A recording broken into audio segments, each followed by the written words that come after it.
ലോകത്തിലെ ഏറ്റവും ആദരണീയനായ വ്യക്തിയായിട്ട് ഇന്ത്യയുടെ പ്രധാനമന്ത്രി നരേന്ദ്രമോദി മാറുകയാണോ?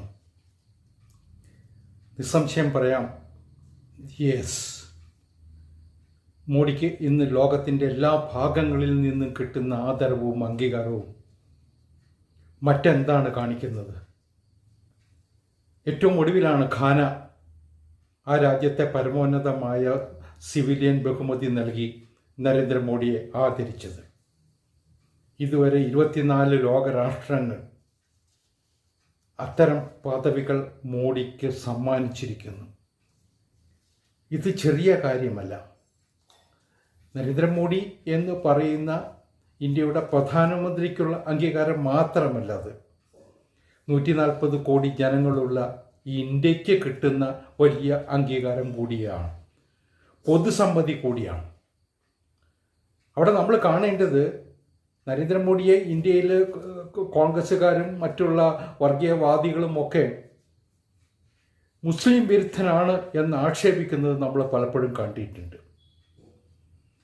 പക്ഷേ മോഡിയെ പരമോന്നത സിവിലിയൻ ബഹുമതി നൽകി ആദരിച്ച രാജ്യങ്ങളിൽ ലോകത്തെ പ്രമുഖ ഇസ്ലാമിക രാജ്യങ്ങളുണ്ട് എന്നതാണ് ശ്രദ്ധിക്കേണ്ടത്. ഞാൻ പറഞ്ഞല്ലോ 24 രാജ്യങ്ങൾ അദ്ദേഹത്തെ ആദരിച്ചു എന്ന്. അതിൽ സൗദി അറേബ്യ ഉണ്ട്, ലോകത്തിലെ ഏറ്റവും വലിയ ഇസ്ലാമിക രാജ്യമല്ലേ. പാലസ്തീനുണ്ട്, നൈജീരിയ ഉണ്ട്, UAE ഉണ്ട്, അഫ്ഗാനിസ്ഥാനുണ്ട്, മാൽദീവ്സ് ഉണ്ട്, അതുപോലെ ബഹ്റിനുണ്ട്, ഈജിപ്റ്റ് ഉണ്ട്, കുവൈറ്റ് ഉണ്ട്, ഏറ്റവും ഒടുവിൽ ഖാനി. ഇതിനൊക്കെ ഈ രാജ്യങ്ങൾക്കൊക്കെ ഉള്ള പ്രത്യേകത അറിയാമല്ലോ. ഇസ്ലാമിക മത നേതൃത്വമുള്ള രാജ്യങ്ങളാണ്. അവർക്ക് പോലും മോഡി ഇന്ന് ഏറെ സ്വീകാര്യനാണ്. ഇങ്ങനെ ഒരു ചിത്രം ഇന്ത്യക്ക് മുമ്പ് എപ്പോഴെങ്കിലും പുറത്ത് കാണിക്കാൻ കഴിഞ്ഞിട്ടുണ്ടോ? അതിന് മോഡി വരേണ്ടി വന്നില്ലേ? മാത്രമല്ല, അമേരിക്ക ലീജിയൻ ഓഫ് മെറിറ്റ് എന്ന് പറയുന്ന നമ്മുടെ ഭാരതരത്നം പോലുള്ള ബഹുമതി നൽകി മോഡിയെ ആദരിച്ചു. ഫ്രാൻസ് ആദരിച്ചു, Greece, Fiji, Cyprus, Russia, Dominica, Papua New Guinea, Bhutan, Mauritius, അങ്ങനെ ലോകത്തിൻ്റെ എല്ലാ കോണുകളിലുമുള്ള രാജ്യങ്ങളിൽ ഇന്ന് മോഡിയെ ആദരിക്കുന്നു. പഴയ കാലത്ത് നമ്മൾ പറയാറില്ലേ, ഇപ്പോൾ ഇന്ത്യയിലൊക്കെ ആണെങ്കിൽ അമേരിക്കയുടെ പ്രസിഡന്റ് വരുമ്പോൾ, ബ്രിട്ടൻ്റെ രാജ്ഞി വരുമ്പോൾ, പഴയ USSRൻ്റെ പ്രസിഡന്റ് വരുമ്പോൾ അതൊരു വലിയ ആഘോഷമല്ലേ. അവർ തങ്ങളുടെ ഭരണകാലത്ത് ഇന്ത്യ സന്ദർശിക്കുന്നു എന്നത് അഭിമാനമായിട്ട് അന്നത്തെ പ്രധാനമന്ത്രിമാർ കൊണ്ടാടാറുണ്ട്.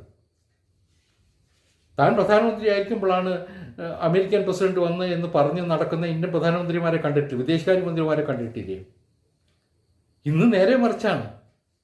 നരേന്ദ്രമോദി തങ്ങളുടെ രാജ്യത്ത് വരണം എന്ന് ആഗ്രഹിക്കുകയും അദ്ദേഹത്തിന് വേണ്ടി മാസങ്ങളോളം കാത്തിരിക്കുകയും ചെയ്യുന്ന ലോകരാജ്യങ്ങളുണ്ടെന്ന്.